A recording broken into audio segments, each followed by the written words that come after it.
Some people get surprise birthday parties.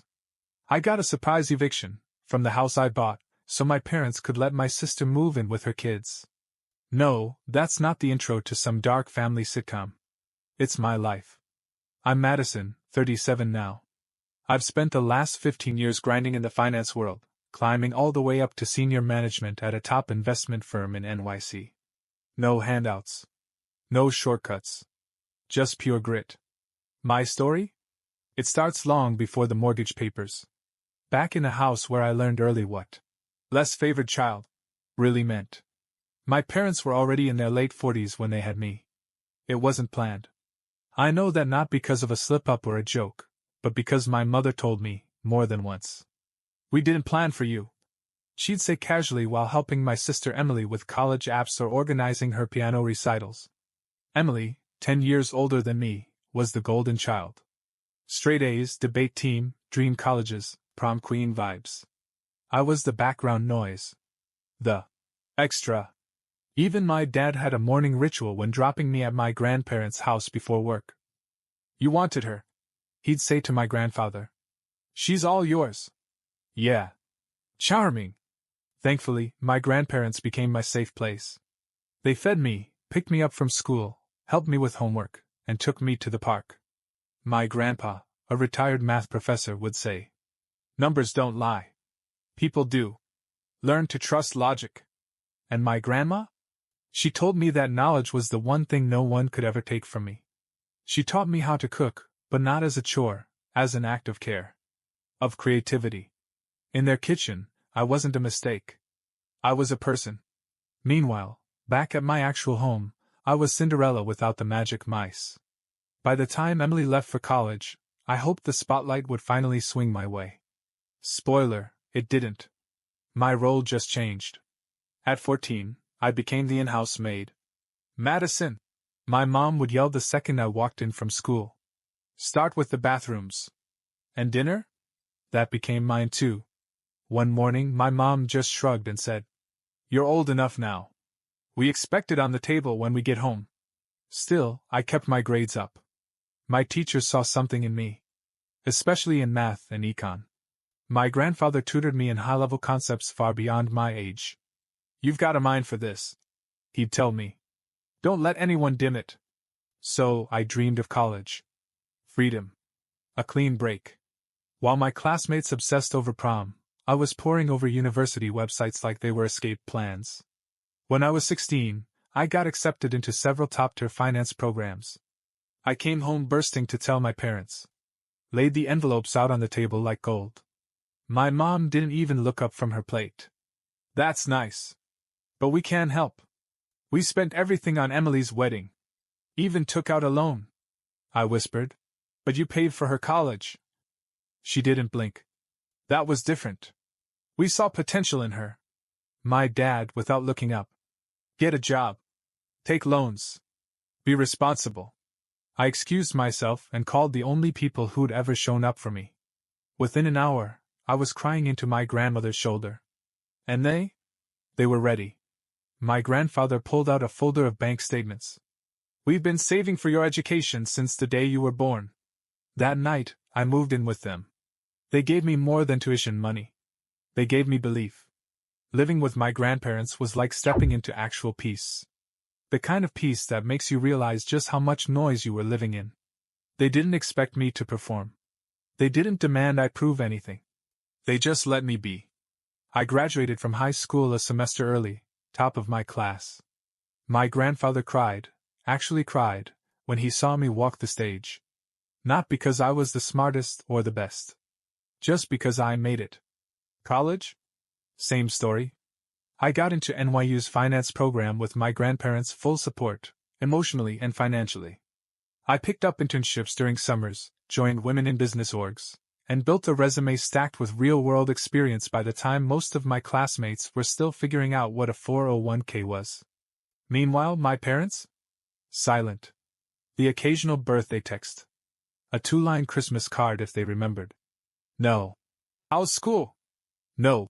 We're proud of you." They were still laser-focused on Emily, who, by now, was on her 3rd job in 5 years and already had 2 kids with her husband, Dave, who spent more time between jobs than actually working. The contrast was laughable. I was thriving. Emily was surviving, barely. Still, I didn't resent her. Not exactly. I pitied her. She had all their support, all the chances, and still ended up stuck. But things shifted the year I graduated from college. I had a killer job lined up before I even walked the stage. High six figures, great benefits, signing bonus. I moved into a one-bedroom apartment in Manhattan, paid off my loans within a year, and started investing. And once I hit 27, I did something big. I bought a house. Not a mansion. A comfortable 3-bedroom in the suburbs, just outside the city, tucked into a quiet neighborhood. I didn't buy it for myself, though. I bought it for my grandparents. They were aging fast. My grandpa had been diagnosed with Parkinson's. My grandma was dealing with chronic arthritis. Their apartment had stairs, narrow doorways, and an outdated kitchen. It was hard on them. So I bought the house. Cash. And I moved them in. They cried. Of course they did. And I told them, "You believed in me when no one else did. This is the return on that investment." They lived there rent-free. I handled everything: groceries, lawn care, cleaning services.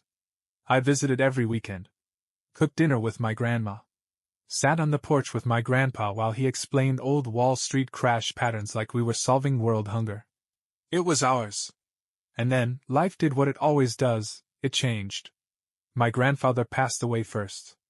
Peacefully. Quietly. I held his hand. He smiled. Told me I was the best thing he'd ever helped build. 2 years later, my grandmother followed. The house was quiet again. Too quiet. And that's when my parents resurfaced. It started small.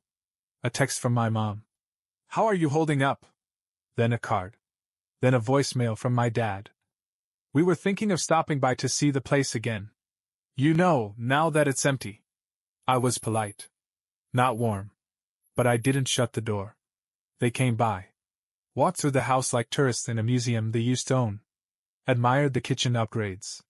Made pointed comments about space and location. Then it happened. My mom sat down, smoothed her skirt, and said, "You know, your sister's family is having such a hard time with rent. And this house, it's just sitting here." I raised an eyebrow. "It's not just sitting here. It's mine." She blinked. "Well, technically it's still family." My jaw clenched. "You didn't visit this place once when Grandma and Grandpa were alive? Now you want it for Emily?" My dad chimed in. "You've got money. You live in the city. Why not let her use it for a bit?" Because a bit, with my family, always turns into forever. But I didn't say no. Not yet. Because I was curious just how far they'd take it. I didn't say no. Not right away. I watched their faces when I paused, just long enough to let them hope. My mom leaned in like a vulture sensing a fresh kill.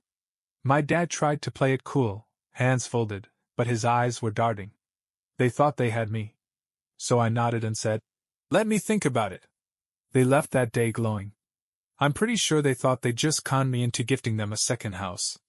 The next few days were quiet. I went to work, hit the gym, grabbed dinner with friends, all while knowing exactly what was coming. Sure enough, 3 days later, I got a call from my sister. Emily. She hadn't called me in years. Not even when Grandpa passed. Just a text. "So sorry. Hope you're doing okay." Now she was calling like we were besties. "Hey, Mads. I heard from Mom you might be letting us move into the house. I can't even tell you how much that would help us right now."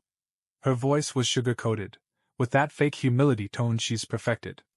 I kept my tone even. "You'd be renting, Emily. Not moving in for free." There was a beat of silence.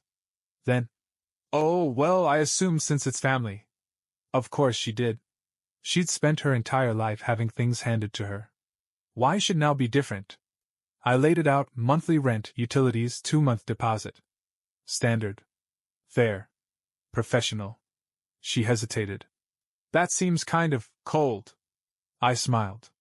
"It's called adulthood." She agreed, reluctantly. The move-in happened fast. Too fast. By the time I drove by the house a week later, The porch was cluttered with scooters, an inflatable pool, and a plastic flamingo. Classy. They didn't ask me before painting the front door blue. They ripped out my grandma's rose bushes. Turned the guest room into a home daycare for Emily's kids and half the neighborhood. I didn't say anything. I didn't need to. Because what did they not know? Was that I never took my name off anything? Not the deed. Not the bills. Not the homeowner's insurance. Not the legal documents. They were all mine. The house was still legally and entirely my property. Emily signed a lease. A real one. My lawyer helped me write it. She didn't even read it, just skimmed and signed, probably assuming it was some informal family agreement. Mistake number 1. Within 3 months, the calls started. Hey, can we push rent back a week? The water heater broke. Can you call someone? The neighbor complained about the kids' trampoline. Can you handle it? I reminded her calmly that rent was due on the 1st. She was responsible for utilities and maintenance. That she agreed to all of this. She started pushing back. You're being so rigid. It's family, Madison. No. It was business. You don't get to ghost me for a decade, then suddenly act like we're the Brady Bunch when your bank account dries up. By month 5, she'd missed 2 full rent payments. I sent a formal notice, 30 days to pay or vacate. The screaming that followed could have shattered glass. My mom called me sobbing. How could you do this to your sister? I said, the same way you let me cook and clean for you for 6 years while you praised her for existing. My dad texted, this is petty. I replied, so was choosing her wedding over my tuition. And then Emily? She showed up at my office. No appointment. No warning. Just walked into the lobby like she was the victim in some Netflix true crime documentary. You're seriously kicking us out? The kids are settled. This is their home. I stayed calm. No. It's my home. You didn't take care of it. You didn't take care of our agreement. And you didn't take care of your relationship with me until you needed something. She blinked, stunned that I wasn't folding. I finished with, you have 30 days. Good luck. Then I walked away. The day the eviction notice landed in her mailbox, Emily lost her mind. And of course, so did my parents. My mom sent me a 6-paragraph text that started with, I don't even recognize you anymore, and ended with, God is watching. My dad's contribution? A voicemail that sounded like he'd been practicing his courtroom monologue all morning. You're tearing this family apart over a house. No, Dad. I'm enforcing a legal agreement you all signed with your eyes wide shut. Emily, meanwhile, went full meltdown mode. Facebook posts. Instagram stories. TikTok sobrants. All 3 platforms. They are all painting me as the wicked witch of the suburbs. Imagine being so cold-hearted that you kick your sister and her babies out of their family home. The comments rolled in. OMG, I'd never do that to my family. She sounds jealous, tbh. How can someone be that heartless? None of them knew the truth. None of them had seen my mom shrug when I got into NYU. None of them knew about the dinners I cooked as a kid, while Emily got to focus on prom. And still, I said nothing. No clapbacks. No drama. Because I didn't need public sympathy. I had a lawyer. Legally, everything was airtight. Emily had failed to pay rent twice. Violated the terms of her lease. Altered the property without approval. She didn't just slack off, she acted like the house was a free gift she could trash at her convenience. So I filed. Not petty. Not dramatic. Just paperwork. And the moment the court date was set, the phone calls stopped. Because the second real consequence entered the chat, the guilt trips suddenly dried up. On the day of the hearing, she didn't even show. Just her husband, Dave, in khakis and a hoodie, looking like he'd rather be anywhere else. The judge read the file, nodded, and stamped the order. Just like that, they were out. I gave them 30 days to vacate, even though the judge only gave them 15. I didn't want their kids to be collateral damage. And still, my mom showed up one afternoon to plead in person. She rang my doorbell with tears already streaming down her face. This isn't you, Madison. Oh, but it was. You used to be so sweet. So thoughtful. What happened to you? I kept my face calm. My voice is even. You did. She blinked. What? You happened. Years of neglect. Years of telling me Emily was the one with potential. Of telling me I wasn't worth it. Of disappearing when I needed you most, and showing up when you wanted something. She looked away. Silent. I finished. You taught me that love in this family is conditional. And I finally stopped meeting the conditions. Then I closed the door.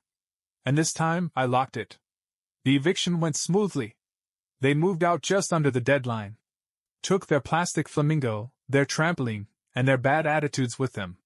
The house? I had it deep cleaned. Repainted. Had the garden restored, my grandma's roses replanted from clippings I'd saved. The house felt like mine again. Not just legally. Emotionally. And once it was settled, once they were gone, I put it on the market. Not because I needed the money, but because I didn't want the ghosts of that drama living in my walls. When the sale went through, I donated a portion of the profits to a nonprofit that supports women aging out of foster care. Girls like me, the ones who get ignored, forgotten, left behind. I didn't post about it. Didn't make a speech. Just wrote the check and moved on. Because healing is quiet, but powerful. The week after I sold the house, I did something I hadn't done in years. Nothing. I took time off work, shut off every notification, and rented a cabin in upstate New York. Just me, silence, a stack of books, and coffee that didn't taste like stress. It was the first time in years that I wasn't operating under someone else's weight. No. You should visit more. No guilt trip texts, no. Can you help with? Just peace. Actual peace. I sat by the fire, journaled without editing myself, and walked trails with no destination in mind. And for the first time, I let myself feel everything. The rage. The grief. The ache of being unwanted for so long. But also, the pride. Because I had made it out. Not just financially. Not just professionally. Emotionally. They didn't win. They didn't define me. They didn't get to rewrite the story. I did. Back in the city, life fell into a rhythm again. Work was good. Really good. I'd been quietly climbing, taking on projects no one else wanted, building a reputation not just for being competent, but for being the one who gets it done. I got promoted 6 months later. Senior director. My own team. A corner office. I didn't throw a party. Just walked into that new space, shut the door, and took a deep breath. And whispered to myself. You did this. No one gave it to you. One night, over wine with my best friend Tasha, she asked me the question I'd been expecting. Do you ever think about reconciling? I knew what she meant, my family. I thought about it. Then shook my head. No. Because reconciling would mean pretending like the damage didn't matter. And I'm not willing to pretend anymore. It wasn't bitterness. It was boundaries. I wasn't angry. I just wasn't interested. They still tried occasionally. My mom sent a Christmas card, no message inside, just a signature. My dad texted once to ask if I'd give Emily another chance now that things had settled down. I didn't reply. Because I didn't owe them closure. They made their choices. And I made mine. I started volunteering once a month with a mentorship program for teen girls in underserved neighborhoods. Girls like me, the overlooked ones. The underestimated ones. We meet, talk about life, school, and goals. I tell them my story, not for pity, but for proof. That you can come from neglect and still build a future with your own hands. That you can be unloved by the people who raised you and still grow into someone full of love for yourself. I've since bought a new home, not for anyone else this time. Just me. It's smaller but warmer. Filled with books, plants, and art I actually like. I wake up to sunlight instead of tension. No one tells me I'm too much, or not enough. I come home, kick off my shoes, pour a glass of wine, and cook because I want to, not because it's expected. The best part? No one can take this piece away. Because I didn't borrow it. I built it. I wasn't trying to go viral. But when your sister blasts you on social media and you stay completely silent, people notice. Turns out, my silence spoke louder than her drama ever could. It started small, a message here, a DM there. People I hadn't heard from since high school. old neighbors. Even a few former classmates. Hey, saw the stuff Emily posted. Just wanted to say, good on you for setting boundaries. We always wondered how you stayed so quiet growing up. You deserve better. Your sister's been a nightmare since 5th grade. Proud of you. At first, I didn't know what to do with that kind of support. I wasn't used to being seen. But it kept coming, not just pity, but recognition. People remembered how I was treated. They remembered how Emily got the praise, the presents, the spotlight, while I carried bags, cooked meals, and waited for permission to exist. Even Emily's old friends started reaching out. One messaged me this. I used to think you were cold. Now I get it. You were just protecting yourself. She was awful to you, and your parents let her be. That one stuck with me. Because yeah, I'd been called cold before. Distant. Unemotional. But the truth? I was just tired of begging for love I never got. Even at work, something shifted. A colleague I'd always considered surface-level friendly pulled me aside after a meeting and said, I know it's not my business, but I just want you to know what you did. Drawing that line? That was brave. Brave. It's funny how we never think of survival as bravery, just necessity. But I was starting to see it differently. Maybe I wasn't cold. Maybe I was just finally warm to the right people. Then came the real surprise. A letter. Handwritten. Postmarked from a few towns over. From my old English teacher. I hadn't thought about her in years. But she'd seen one of the posts. Probably shared around by someone local. She wrote, I knew back then that you were carrying more than you let on. You were always the quiet storm, the one who didn't cry, didn't shout, but had something powerful underneath. I hope you know you've done something so many people never find the strength to do. You broke the pattern. And you did it with grace. I cried after reading it. Not because it hurt, but because it healed something I didn't know was still broken. Because sometimes, when you spend your whole life being overlooked, just one person saying, I see you, can hit harder than 1,000 apologies. I didn't respond to the messages. I didn't bask in it. I wasn't looking for validation, but I accepted it. Quietly. Gratefully. Because it reminded me of something important. That my story wasn't just about what was taken from me. It was also about what I chose to reclaim. Dignity. Peace. Self-respect. And that's the real twist.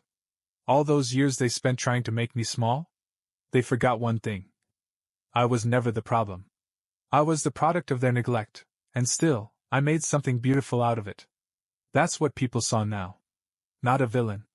Not a rebel. Just a woman who finally stopped shrinking. People think walking away has to be dramatic. A slammed door. A screaming match. A final, fiery explosion. But me? I just stopped answering. No revenge. No last word. Just quiet, intentional distance.